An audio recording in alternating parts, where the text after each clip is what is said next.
दोस्तों, एक police force की गाड़ी एक नीली सी कार का पीछा कर रही होती है और उस नीली कार को चलाने वाली एक बहुत ही खूबसूरत वेश्या होती है। दोस्तों, खूबसूरती उसकी इस तरह से होती है कि सर से पांव तक देखते ही बनती है। दोस्तों, वो नीली कार को लेकर के वो जो वेश्या होती है अपनी गाड़ी को बहुत ही जोरों में भगा रही होती है, और लेकिन जो वेश्या होती है वो पुलिस वालों की पहुंच से काफी दूर हो जाती है। दोस्तों दोस्तों पुलिस का पीछा करते करते अब जो वेश्या होती है, वेश्या ऐसे स्थान पर आ जाती है जहां उसकी गाड़ी एक गड्ढे में फंस जाती है और वहां से निकलना मुश्किल हो जाता है। अब उसके बाद में जो वेश्या होती है, वेश्या अपने गाड़ी से निकल करके वो पैदल ही दौड़ने लगती है। दोस्तों, बस क्या था कि पुलिस वाले भी अपनी गाड़ी से निकलते हैं और उस वेश्या को दौड़ाने लगते हैं।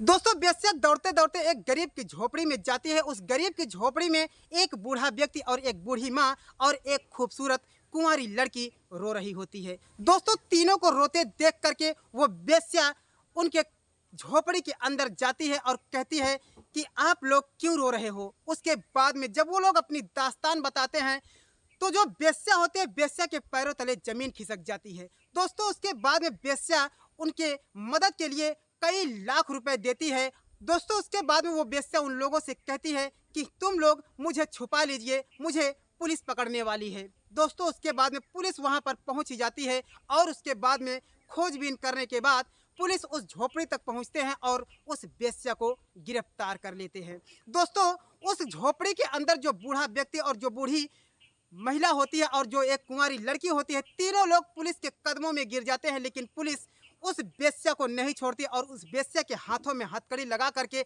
घसीटते हुए उसे जेल के अंदर ले जाते हैं। दोस्तों, कौन है वो वेश्या? क्या उस वेश्या ने जुर्म किया था जो पुलिस उसके पीछे पड़ी हुई थी और अंत में पुलिस उसे गिरफ्तार कर लेती है? दोस्तों, इस वेश्या की कहानी ऐसी है कि आपका पत्थर दिल पिघल जाएगा और आप भी सोच में पड़ जाएंगे कि ये कैसी वेश्या है। दोस्तों, कहानी बहुत ही अच्छी है और बहुत ही दिलचस्प और बहुत ही रोमांटिक होने वाली है। लेकिन वीडियो में आगे बढ़ने से पहले बस वही एक छोटा सा रिक्वेस्ट कि आप हमारे चैनल को सब्सक्राइब कर लीजिए और वीडियो को लाइक कर दीजिए। तो दोस्तों, देर न करते हुए हम अपनी कहानी के मुद्दे पर चलते हैं। दोस्तों, ये कहानी उत्तर प्रदेश के मेरठ जिले की कहानी है, जहाँ पर एक छोटा सा परिवार होता है और उस परिवार में एक मुखिया होता है जिसका नाम प्रताप नारायण होता है। प्रताप नारायण की धर्मपत्नी का नाम तुलसी होता है और इन्हीं दोनों की एक बेटी होती है जिसका नाम आरती होता है। दोस्तों, आरती बहुत ही खूबसूरत और बहुत ही अच्छी लड़की होती है, जिसकी सुंदरता को देख करके कोई भी कहेगा कि मैं इससे विवाह जरूर करूंगा। उसकी खूबसूरती इस तरह से थी कि सर से पांव तक देखते ही बनता था। लेकिन वो जो आरती होती है, आरती अपनी पढ़ाई में भी वो बहुत आगे होती है। दोस्तों, प्रताप नारायण और तुलसी ये दोनों सोचते हैं कि मैं अपनी बेटी को पढ़ा लिखा करके एक एसडीएम या इसे आईएएस की पदवी पर पहुंचाऊंगा। लेकिन दोस्तों, जो आरती होती है, आरती भी अपने माँ बाप के पैसों का कद्र करती है और पढ़ाई में इतना तल्लीन होकर के वो पढ़ा करती है कि कॉलेज के दिनों में कोई भी उसका मुकाबला नहीं कर पाता है। दोस्तों, कॉलेज के हर अध्यापक, हर स्टूडेंट उसका कद्र किया करते हैं। दोस्तों, आरती कई जगह अपना मौका आजमाती है और लेकिन कहीं भी उसका सिलेक्शन नहीं होता है। दोस्तों, हर जगह इंटरव्यू में उससे बहुत ही ज़्यादा पैसे मांगे जाते हैं, जिसकी वजह से आरती पीछे हो जाती है। दोस्तों, पढ़ाई भी इतना करने के बावजूद भी कोई गरीब व्यक्ति अपने बेटे या अपनी बेटी को नौकरी के क्षेत्र तक नहीं पहुंचा सकता है, सिवाय पैसे की वजह से। दोस्तों, उसके बाद में जब पैसा नहीं हो पाता है तो जो इसके माता पिता होते हैं वो कहते हैं कि बेटी, तुम्हारी हम लोग शादी कर देते हैं और जब तुम अपनी ससुराल में जाना तो तुम्हारा अगर पति चाहेगा तो तुम्हें नौकरी तक जरूर पहुंचाएगा। दोस्तों, उसके बाद में वो कहते हैं कि नहीं पिताजी, मुझे नौकरी करना है। तो उसके बाद में प्रताप नारायण और तुलसी कहते हैं कि बेटे, अब हमारे पास इतनी औकात नहीं है कि हम तुम्हें आगे की तरफ पहुंचा सकें। अब दोस्तों, उसके बाद में जो आरती होती है, आरती कहती है कि पिताजी, जैसी आप लोगों की मर्जी। उसके बाद में एक अच्छा सा सुंदर सा रिश्ता देखते हैं और सोचते हैं कि अपनी आरती के हाथ पीले कर दूं और अपनी आरती का शादी कर दूं।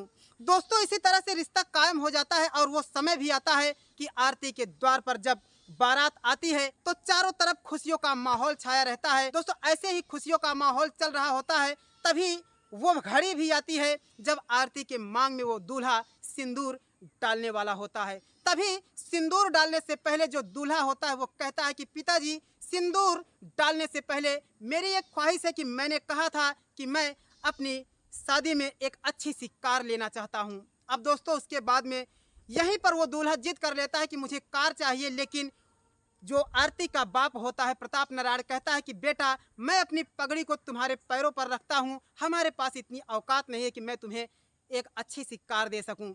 मैं तुम्हें उसके बदले में 2 पहिया गाड़ी यानी कि 2 व्हीलर गाड़ी देता हूँ। लेकिन वो कहाँ मानने वाला है। वो कहता है कि जब तक 4 व्हीलर गाड़ी नहीं आती है मैं इस रिश्ते को यहीं पर ख़त्म करता हूँ। आरती कहती है कि आप हमसे शादी कर लीजिए, लेकिन हमारे पिताजी आपको गाड़ी नहीं दे सकते हैं। दोस्तों उसके बाद में वो कहता है तब ये शादी मैं नहीं करूँगा। दोस्तों आरती गुस्सा हो जाती है और आरती इतना मारती है उस दूल्हे को, वहीं पर दूल्हे को मार मार करके बेहोश कर देती है। और उसके बाद में पूरी बारात के लोग उस बारात को लेकर के वहाँ से उल्टे पांव वापस चले जाते हैं। दोस्तों ये सब देख करके जो प्रताप नारायण होते हैं वो अपनी बेटी से कहते हैं कि बेटी अब क्या होगा, तुमने तो मेरी इज्जत कहीं का नहीं छोड़ा।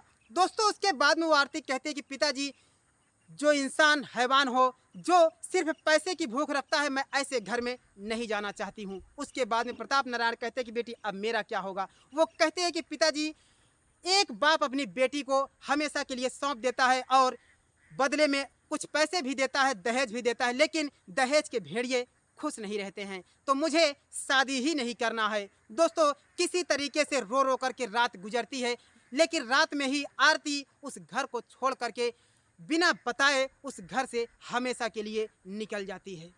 दोस्तों जब आरती वहाँ से निकल जाती है तो पिताजी का और माँ का रो रो करके बुरा हाल हो जाता है।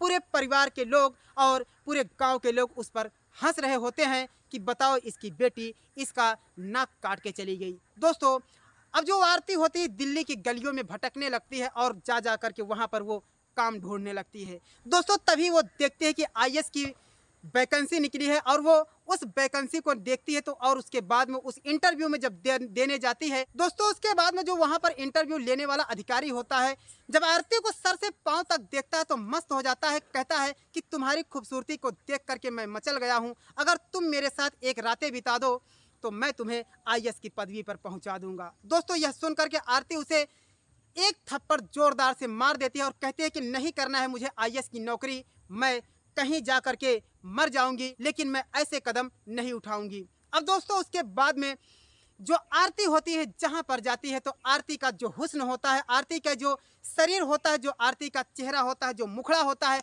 सब लोग उसी पर दीवाने हो जाते हैं। सब लोग उसकी जवानी से खेलना चाहते हैं, सब लोग उसकी सुंदरता को छूना चाहते हैं, लेकिन यही तो आरती नहीं चाहती है। दोस्तों ऐसे ही आरती एक जगह पर जाकर के लेबरगिरी का काम करने लगती है और वहाँ पर जो उस बिल्डिंग का जो ठेकेदार होता है वो भी आरती से कहता है कि देखो आरती, अगर तुम्हें ज़्यादा पैसे चाहिए तो तुम मुझे खुश कर दो, मैं तुम्हें ढेरों पैसे दे दूंगा और मैं तुम्हारी तनख्वाह भी बढ़ा सकता हूँ। अब दोस्तों उसके बाद में आरती उस जगह को भी छोड़ देती है। लेकिन दोस्तों अब आरती का उस तरह से हाल हो जाता है कि आरती के खाने के लिए भी लाले पड़ जाते हैं। अंत में जब आरती के पास कोई रास्ता नहीं बचता है तो अंत में आरती को अपनी जवानी, अपनी सुंदरता पर ही एक हथियार बना लेती है, यानी कि वो अपनी जिस्म को सौंपने लगती है और अपने जिस्म को भरे बाजार में बेचने लगती है। दोस्तों इस धंधे को करते करते वो इतना मशहूर हो जाती है कि एक एक रात के लिए वो 10 लाख रुपए लेती है, यानी कि कोई 5 लाख तो कोई 10 लाख रुपए एक रात के लिए उसे देने लगता है। बड़े से बड़े लोग उसके शरीर के साथ में मजे लेने के लिए उसे पैसे फेंकते हैं और वो उन अमीरों के साथ में रातें बिताने लगती हैं। दोस्तों अब जो आरती होती है, आरती उस फितरत को भूल जाती है। वो सोचती है कि आज के बाद मैं इस दुनिया की सबसे मशहूर वेश्या हो जाऊंगी। दोस्तों उस दिन से वो आरती अपने पुराने उस समय को भूल जाती है और कहती है कि आज के बाद मैं एक खूबसूरत और नामवर वेश्या बनने वाली हूँ। दोस्तों जब आरती इतनी मशहूर वेश्या हो जाती है तो पुलिस भी उसके पीछे लग जाती है कि इस आरती को इस रास्ते से हटाया जाए, नहीं तो हमारे जो इस देश के लोग हैं ऐसे दलदल में जा कर के वो फंस जाएंगे।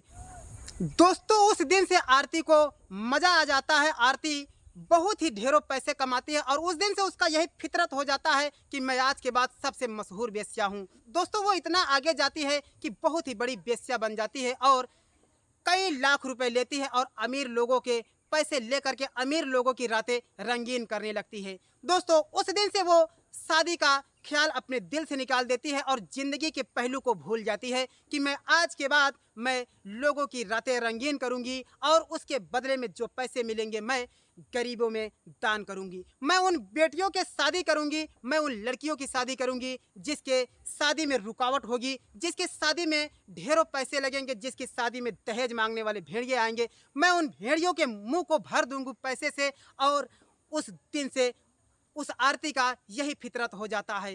दोस्तों उसके बाद में एक दिन की बात है, पुलिस उसे गिरफ्तार करने के लिए जब उसके कोठे पर पहुंचती है तो वहां से जो आरती होते हैं आरती अपनी गाड़ी को निकालती है और भागने लगती है और पुलिस उसे पीछा करने के लिए अपनी गाड़ी को दौड़ाते हुए चली जा रही होती है। दोस्तों पुलिस उसका पीछा करते करते काफ़ी दूर निकल जाती है और जो बेश्या आरती होती है, आरती पुलिस की पकड़ से कोसों दूर निकल जाती है और ऐसे में एक ऐसा स्थान आ जाता है कि उस बेश्या की गाड़ी वहीं पर फंस जाती है। अब वो गाड़ी नहीं निकल पाती है, वो लाख कोशिश करती है लेकिन गाड़ी नहीं निकल पाती है और अंत में पुलिस भी उसके नज़दीक आ जाती है। जब पुलिस नज़दीक आती है तो यह सब देखकर आरती गाड़ी से निकल करके दौड़ने लगती है और पुलिस भी अपनी गाड़ी से उतर करके उसे दौड़ा लेते हैं और उसके बाद में जब वो दौड़ते हुए एक गरीब की झोपड़ी में जा कर के छुप जाती है। दोस्तों जब गरीब की झोपड़ी में जैसे ही जाती है तो वहाँ पर एक बूढ़ा व्यक्ति और एक बूढ़ी महिला और एक कुंवारी लड़की कंबल ओढ़ करके रो रही होती है। दोस्तों यह सब देख करके वो सन्न हो जाती है और जैसे ही वो बूढ़ा व्यक्ति, बूढ़ी महिला और वो लड़की उस बेश्या को देखते हैं तो कहते हैं कि बताओ बहन आपको क्या हुआ। वो बूढ़ा व्यक्ति और बूढ़ी माँ कहती है कि बेटी क्या हुआ जो तुम इतना ज़्यादा हाँफ रही हो। वो सारी कहानी बताती है और कहती है कि मुझे बचा लीजिए। लेकिन दोस्तों वो कहती है बेश्या कि आप लोग रो क्यों रहे हो। उसके बाद में वो लोग कहते हैं कि मेरी बेटी का शादी नहीं हो रहा है, जहाँ पर मैं जा रही हूँ, जहाँ पर हम लोग जा रहे हैं बहुत ही ज़्यादा दहेज मांगा जा रहा है जिसकी वजह से हमारी बेटी की शादी में रुकावटें हो रही हैं। अब दोस्तों यह सुन करके उस बेश्या को बहुत ही गुस्सा आता है। वो बेश्या आरती कहती है कि यही तो बात है, बाप अपनी बेटी भी देता है और उसके बदले में पैसा भी देता है, तब पर भी जो दूल्हा होता है, जो दूल्हे का बाप होता है, ऐसे दहेज के भेड़िए जो होते हैं उनका दिल नहीं भरता है, उनकी भूख नहीं मिटती है। वो जो आरती होती है उतने में अपने पॉकेट से काफ़ी ढेरों पैसे निकालती है और कहती है कि ये लो पैसे और जितने भी दहेज लगते हैं अपनी बेटी का अच्छा सा शगुन करो, अच्छा सा रिश्ता देख करके शादी कर दो। लेकिन दोस्तों यही सब हो रहा होता है तभी पुलिस उस झोपड़ी तक पहुंचती है और उस आरती नामक बेश्या को गिरफ्तार कर लेती है। दोस्तों जब आरती को गिरफ्तार कर लेते तो वो लोग आरती को लाख छुड़ाना चाहते हैं, लाख मिन्नतें करते हैं, पाँव पर पड़ जाते हैं, लेकिन पुलिस उसे जा करके जेल में बंद कर देती है। अब दोस्तों जो आरती बेश्या होती है वो एक लेडीज लॉकअप में बंद हो जाती है और 2 ही 3 दिन के बाद उसे बड़े जेल में ट्रांसफ़र कर दिया जाता है। दोस्तों जब बड़े जेल में आरती बंद हो जाती है तो आरती का सिर्फ और सिर्फ एक मकसद छूट जाता है। आरती का ये मकसद था कि आरती एक मंदिर पर 50 शादी करने की दिन और तारीख रख दी थी, लेकिन वो शादी आरती के बगैर हो तो हो कैसे। दोस्तों यही वो जेल में कहती है कि मुझे 2 दिन के लिए रिहा कर दीजिए, मैं स्वयं ही आकर के जेल में बंद हो जाऊंगी। दोस्तों उसके बाद में पुलिस लोग उसे नहीं छोड़ते हैं, लेकिन कहते हैं कि बताओ तुम्हें किस लिए जाना है। वो बताती ही नहीं है कि मैं किस लिए जाना चाहती हूँ। लेकिन दोस्तों वो दिन भी जब आता है तो मंदिर के सामने जब 50 बारात आती है तो जो लड़की के बाप होते हैं वो इस आरती को इंतजार में रहते हैं, लेकिन आरती का कहीं पता नहीं चलता है। लेकिन जब आरती का पता चलता है कि आरती एक जेल में कैद है, दोस्तों वो 50 लड़की के बाप 50 बारात चल करके उस जेल के थाने के पास में जाते हैं तो वहाँ पर जब ये देखते हैं तो जेल खाना भी हैरान हो जाता है। पुलिस कांस्टेबल देख करके दंग हो जाते हैं कि इस जेल में इतने दूल्हे और इतनी बारात कैसे आ गई। दोस्तों उसके बाद में वो लोग कहते हैं कि उस आरती नामक बेश्या को निकालो, नहीं तो जेल को तोड़ दिया जाएगा। अब दोस्तों ये सब देख करके जेल के पुलिसकर्मी जो होते हैं, जो पूरा कांस्टेबल होते हैं, पूरा स्टाफ हिल जाता है। कहते हैं कि बताओ एक बेश्या के लिए इतने माँ बाप और इतनी लड़कियां जो कि इससे मिलने आए हैं, इतनी बाराती यहाँ पर आ गए हैं। दोस्तों जब उस वेश्या को निकालते हैं तो उस वेश्या की सारी कहानी सुनते हैं तो वो वेश्या रो रो करके बताने लगती है। कहते हैं कि साहब ये मेरी मजबूरी है। कोई अपनी माँ के पेट से बुरा नहीं पैदा होता है, कोई अपनी माँ के पेट से जुर्म करना नहीं सीखता है। वो जब मजबूर हो जाता है तो अपनी जिस्म बेचने लगता है और वो जुर्म की दुनिया का एक अच्छा मुजरिम बन जाता है। यही मेरी मजबूरी है कि मेरे पिताजी गरीब थे, मेरे पिताजी दहेज न दे पाए, जिसकी वजह से मेरी शादी नहीं हुई। मैं काम के सिलसिले में जहाँ भी गई मेरे हुस्न को सभी ने देखा, मेरे बदन को सभी ने देखा और मेरे चेहरे को सभी ने घूर कर देखा। मेरी जवानी के साथ में सभी खेलना चाहते थे, तो इसीलिए मैंने शादी का ख्याल दिल से निकाल दिया और इस वेश्यागिरी में हमेशा के लिए अपना पैर जमा लिया। और मैंने ये फितरत बना लिया कि मैं आज के बाद इस वेश्यागिरी से जो पैसे पाऊंगी मैं सभी लड़कियों की शादी करूंगी। दोस्तों यह सुनकर के पुलिस के पैरों तले जमीन खिसक जाती है और उसे भारत रत्न से सम्मानित किया जाता है। दोस्तों आरती का एक अच्छा सा दूल्हा तलाशा जाता है